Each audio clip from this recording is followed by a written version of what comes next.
So season 13 was actually a good season. Like, I liked the season up until a certain character shows up in the later half. But we'll go through that whenever we get to that. The season premiere is actually a lot better than I remember. I remember thinking this is a good premiere, but rewatching is actually better than most premieres. Actually, no, hold on. It is kind of up there. It's actually okay. This is good. Dean trying to get to God, even though he really doesn't care. Him and Amara are out somewhere, and then we get Jack. By the way, I forgot to mention because I don't really want to talk about season 12, but Jack is born, but he's growing at a rapid rate, and he's like a teenager. So yeah, he has like these eyes, the Nephilim eyes, and Dean tries to shoot him. He has like the stopping slow-mo ability. He goes away. He's all naked. They're dealing with the deaths of supposedly they think their mother's dead. Dean thinks, Sam doesn't, and then the death of Cass. It's no secret that the reason why Mark Shepard didn't come back is because he got tired of playing his character for the last like 2 or 3 seasons. So since season 10 or something, which is why he got killed off and he never resigned. This new Jack character, he's probably the most interesting part about the season. The boys are with him. The boys are there to tell him what not to do, what's good and bad. His father is not Lucifer, it's Cass. He chose Cass. Angel's blades don't work on him. He's a Nephilim. He's half human, half like archangel. So it's really hurting him basically. He's that powerful. And 2, we follow along with Lucifer and Mary. They are in the other world. They meet another version of Michael, and then Lucifer and Michael have a fight, which is already kind of a big issue. So apparently the fight between Michael and Lucifer in season 5 was gonna destroy the whole world. In this fight, they just do nothing. They fight, Lucifer gets beat. The world in that version is not. I mean, it's already like broken and whatnot, but that's kind of lame, right? He gets captured. Mary gets captured. Again, more Jack funny moments. Oh, Asmodeus, the Kentucky Fried Prince, the last of we know, wanting to rule hell now, and he's trying to find Jack. He pretends to be Donatello, asks Jack to use his power for bad. Jack tries to kill him. He goes away, and there's actually this interesting scene where Jack is like stabbing himself, committing suicide, and it's like, oh, okay, that's not good. Missouri's back in episode 3, but she dies quickly. That's all I'm going to mention. How do you mess that up? And then in episode 4, they introduce the big empty. Now, I've always wondered myself, like, where do angels and demons go when they die? Because they don't, I guess you could say heaven and hell, but for monsters, it's purgatory. For angels and demons, if they get exorcised or whatnot, they go back to heaven and hell. So where do they go? Turns out they go to this place called the Big Empty, and Cass just wakes up. And whenever you do wake up, you bother the empty, and the empty tries to kill you because it's trying to go back to sleep. And supposedly it was there before God and Amara, so this thing is very old. But yeah, Cass woke back up. He wakes up because Jack calls for him basically. So while he's in there, he eventually gets out. It's a cool way they shoot. It's just all black. It's actually a cool concept, and I really don't remember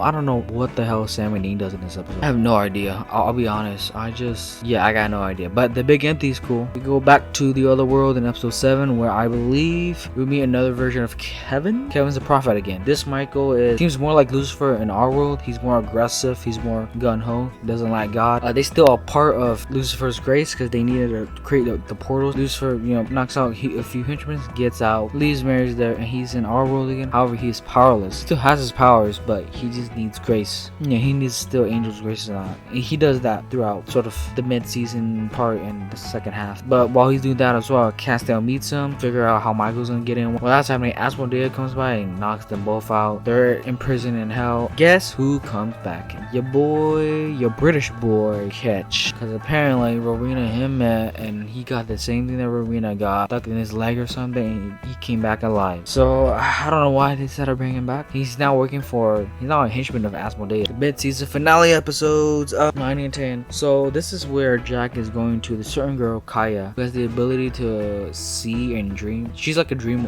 catcher, a dream walker. She has the ability to see other worlds, and Jack uses her to try to go and fix and find, Mary. And the boys find them. They figure out what they're planning. Jack, Kaya, Sam, and Dean, they both travel to different places. Jack is in, the mirror world, and then Kaya's just off on the street. Sam and Dean are in the bad place, in Kaya's bad place, where there's like this giant foot, T-Rex foot, where they're standing, which is super intriguing. When I first saw that, I was like, okay, I am intrigued, Andrew Dabb. I am intrigued on what you're planning on doing. And so the next episode was actually a backdoor pilot for Wayward Sisters, which obviously didn't get picked up. Which I don't know why. I feel like it didn't get picked up because a majority of the fan base only cares about the brother. They just care about watching Sam and Dean. Obviously, I would have been down with this show than the Bloodlines one, even though I think it would have been that bad. But yeah, Donna, Jody, Kaya, Missouri's granddaughter, Alex, and then Claire. Cool cast. Would have been a cool show. However, CW probably saw this as well. It would have been just more supernatural, just in a certain town, limiting themselves, and like the whole like money factor as well. Both Jared and Jensen. It's only really 2 main leads. Yes, you got 2 semi-leads like Jack, Cass, but Jared and Jensen are the main, cast. that's very small. And having 6 now, that's a lot of money on the table. So what I like that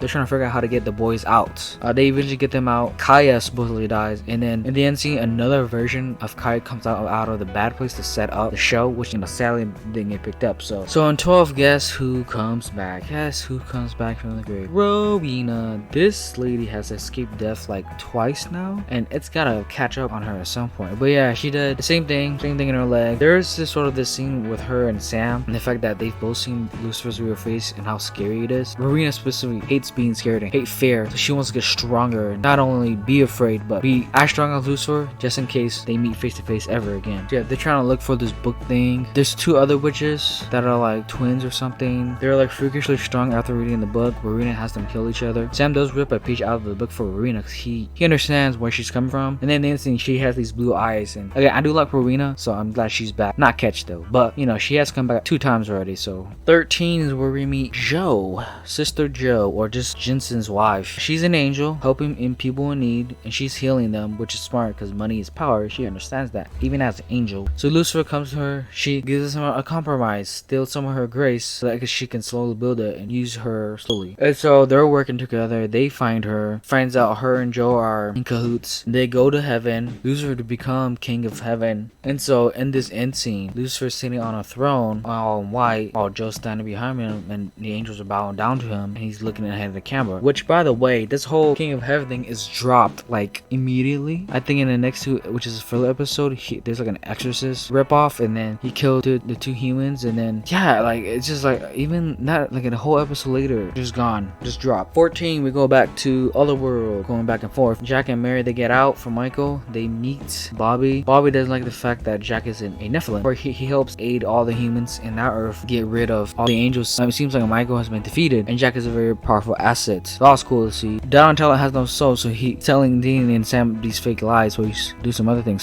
So they're trying to get him, since he is the current prophet, trying to get him to figure out how to create like a portal. Castiel almost kills him, tries to beat the answer out of him. So they need a fruit from a tree, Archangel Grace, something from a big monster, a blood from the most holy man, and I think that's it. So in episodes 15, 16, and 17, they get all those ingredients, all filler. 15 is the most holy man, 16 is the Scooby Natural episode, which is awesome. I grew up watching it. Wasn't a big fan of it, but I remember sort of the opening, the new one and the old one. That was cool to see. That's where Castiel gets the fruit. The thing is the thing, and they get thing from the monster, and they have Archangel juice, because in episode 18, I forgot about it. Gabriel shows up in episode 13, which is what I mentioned earlier before. It's like, is this our Gabriel? So I was still optimistic and thinking that Asmodeus somehow got this Gabriel from another world. Turns out they retcon season 5 episode 19, Hammer of the God, more likely Andrew Dabb, and they just retcon that big moment. Like, why would you do that? That was such a huge moment, and they just retcon that. But yeah, it turns out Asmodeus has him stealing his grace in order to be more powerful. Apparently Gabriel's a little bitch now. Like, but yeah, they get the grace from him. I don't know, it's dumb. Well, that's happening. Ketch and Dean are in another world. They meet a version of Charlie. Ketch talks to Dean, helps Dean gets out. Charlie and Ketch stay behind. But yeah, that Gabriel retcon it's dumb, and there's more retcons to come. I like this season. I did like this season up until Gabriel showed up, and even in 13 I was like, okay, this is just must be another Gabriel, so I just brushed that off. 14 was cool, the 15, 16, 17 was cool, and then this episode completely retconned that. Episode 21, Rowena and Gabriel have sex because apparently it's funny, I guess. They again they're trying to figure out how to way to create a portal, and then they grab Lucifer and they just slowly steal his grace into this bowl so that he can lose more of his grace. And then Rowena and him start having arguments, and she accidentally pushes him into the portal, close the portal, which means everyone that went through that portal, which is Sam, Dean, Cass, and Gabriel, they're stuck there. Also, it's important to remember that in episode 19, I believe, or 18, somewhere around there, Naomi characters is back, and Man and Tab, and they're just bringing dead characters back. But she says that there's only a few like angels left, like 8, 9, or 10, and heaven is slowly dying. Angels are what fume and fuel heaven. So all angels die, all billions of souls will be coming down to earth because they're not contained. Now, Cass asks Gabriel, please stay alive, don't die, and help in heaven, please. And then yeah, Sam supposedly dies and gets bit, which I fell for it. Not gonna lie, I was like, oh shit, they actually did this well. Shot this in the dark, and Sam actually